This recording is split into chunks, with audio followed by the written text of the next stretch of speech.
Madrasah Aliyah Negeri 2 Cilacap berintegritas tinggi berdasar Pancasila. Assalamualaikum warahmatullahi wabarakatuh. Salam Mandala, Mandala, Mandala, Mandua Cilacap luar biasa. Sahabat madrasah dan sahabat Mandala dimanapun berada, senang sekali pada kesempatan ini melalui program podcast Mandala kita bisa berjumpa di awal perdana podcast Mandua Cilacap ini. Senang sekali pada kesempatan ini kami kerawuhan dua orang penting, praktisi dan sekaligus pegiat madrasah. Yang pertama Bapak Dr. Muhammad Miftahul Falah. Selamat datang Bapak. Selamat datang. Yang kedua Bapak pendamping madrasah Kabupaten Cilacap, Bapak Udin Wardoyo. Selamat datang Pak Udin. Senang sekali. Waalaikumsalam warahmatullahi wabarakatuh. 2 hari ini Mandua Cilacap melaksanakan satu program istimewa yang dilaksanakan dalam rangka untuk meningkatkan sumber daya madrasah untuk guru dan pegawai untuk merespon apa yang menjadi kebijakan baru dari Kemendikbud dan juga Kementerian Agama. Apa itu? Yaitu pendekatan deep learning yang hari ini sedang menjadi tema-tema sentral di banyak aktivis dan banyak praktisi pendidikan. Yang dari Kementerian Agama juga sama, meluncing tentang kurikulum berbasis cinta. Nah, kepada para narasumber yang sesungguhnya mereka hadir di Mandua Cilacap, kita minta untuk memberikan banyak hal terkait dengan itu. Saya akan berbincang-bincang dengan beliau, Pak Falah dan Pak Udin.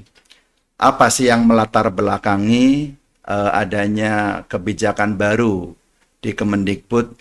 Kita perlu ada satu pendekatan dalam proses pembelajaran yang namanya deep learning. Silakan Pak Misbahul Falah.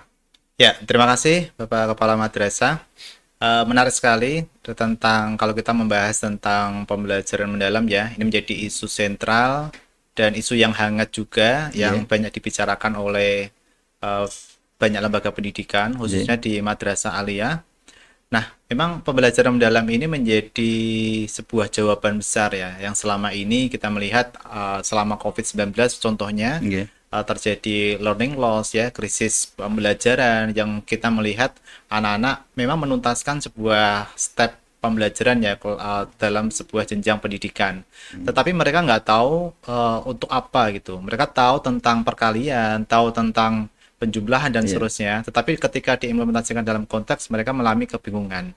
Jadi ke depan dengan adanya deep learning ini atau pembelajaran mendalam ada transisi atau shifting bergerak dari mereka mengetahui sebuah konten materi menjadi penguasaan sebuah kompetensi. Jadi bagaimana mereka bisa memanfaatkan sebuah pengetahuan ke konteks nyata. Itulah esensi dari sebuah kompetensi. Dan dengan deep learning ini, materi-materi yang ada tentunya hanya mengambil materi-materi yang lebih esensial, tetapi dengan dikaji lebih mendalam. Itulah mengambil materi yang lebih esensial. Pertanyaan saya, ini semangatnya kira-kira akan merubah kurikulum yang ada atau kita diperbolehkan untuk melakukan efisiensi materi, kira-kira begitu ya Pak Udin? Benar nggak saya ini istilahnya ini mengefisiensikan materi yang ada?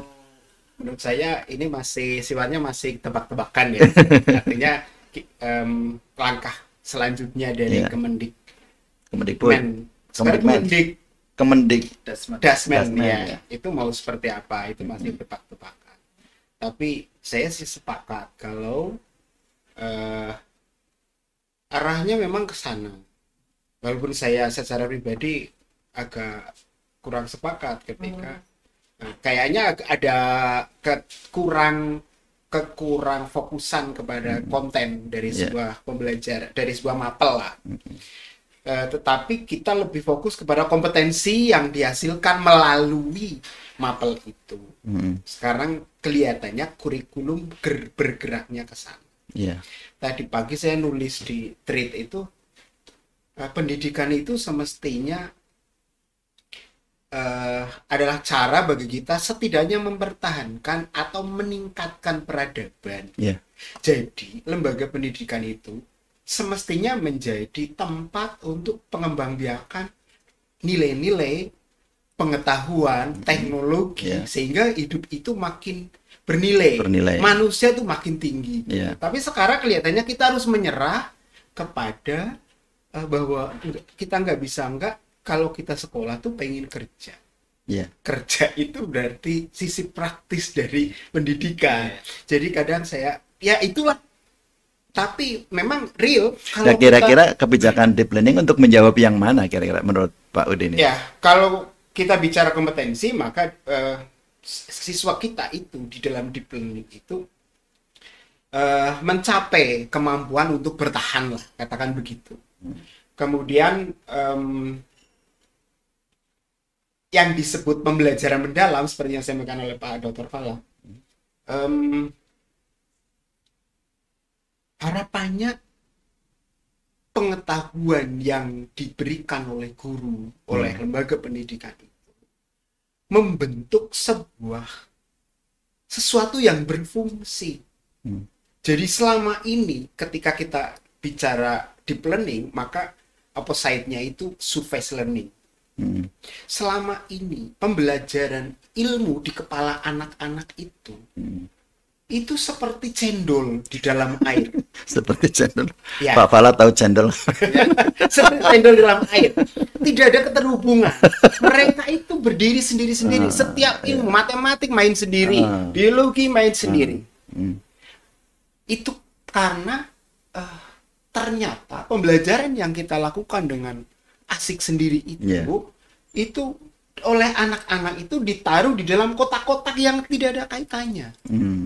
Sehingga pengetahuan setelah mereka sekolah itu tidaklah kemudian membentuk seseorang yang secara fungsional berpengetahuan Dan berperadaban. ya, sehingga secara performan berbeda dengan orang yang tidak berpengetahuan.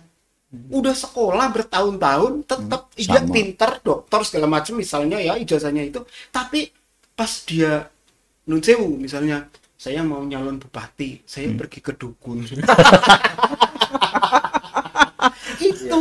itu berarti ilmu pengetahuan pengawas madrasah kita luar biasa nih loh. Diajak diskusi Itu. banyak referensinya. Baik. itu, Pak. Jadi deep learning harapannya ketika anak selesai, maka ilmu pengetahuan itu seperti magnet yang mempengaruhi butir pasir.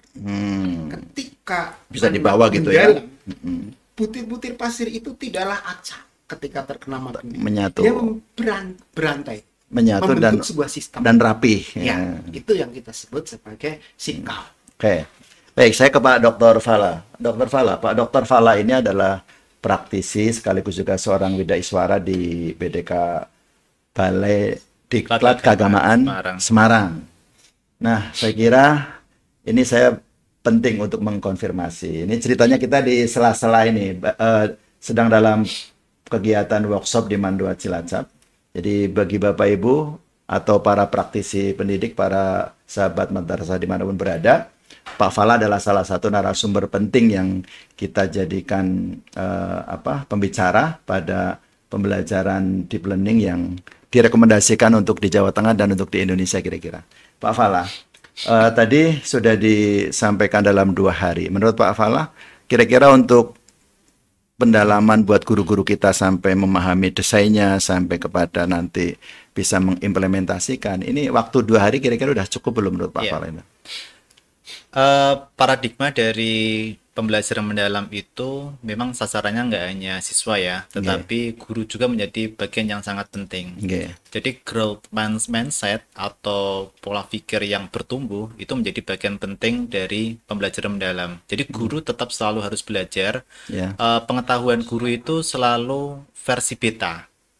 Versi beta itu selalu kita upgrade terus-menerus. Tidak ada versi akhir pengetahuan guru.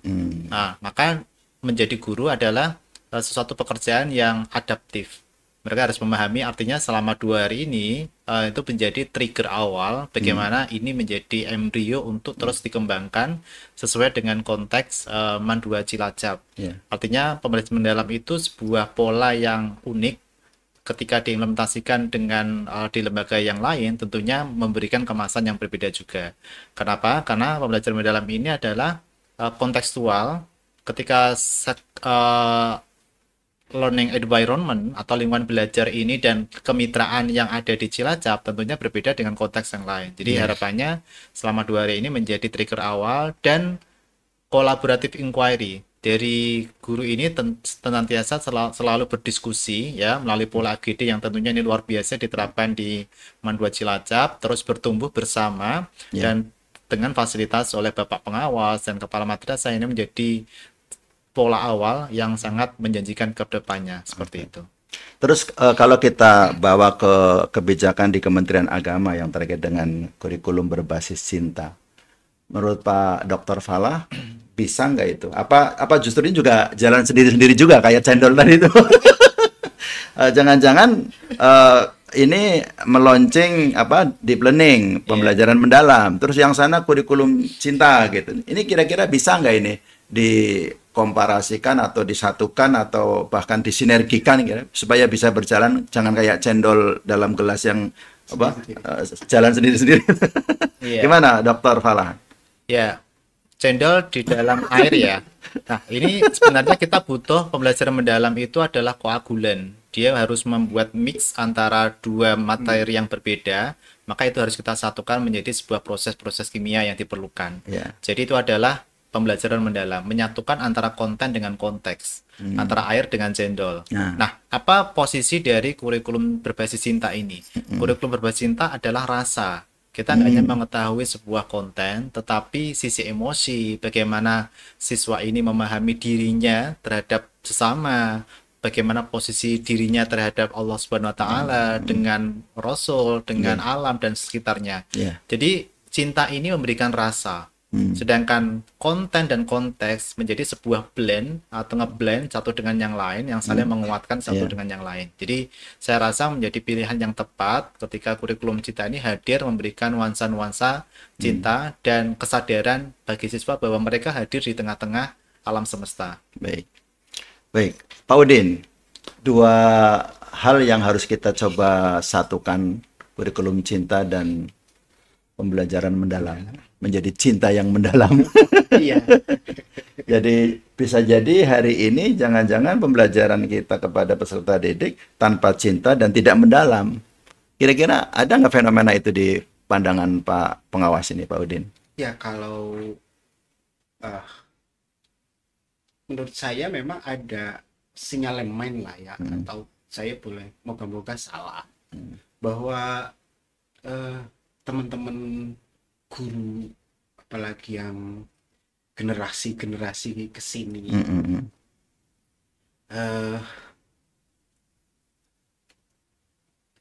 lebih memandang kayak guru itu sebuah profesi, sama kayak dan memang guru kan profesi. Betul, tetapi kalau bagi kita yang udah tua ini ada perasaan lebih bahwa guru itu profesi, tetapi dimensinya berbeda. Bukan hanya sekedar saya kerja dan saya dapat salary, tapi lebih dari itu lompatannya. Nah, itu kan aspek filosofis dari guru itu.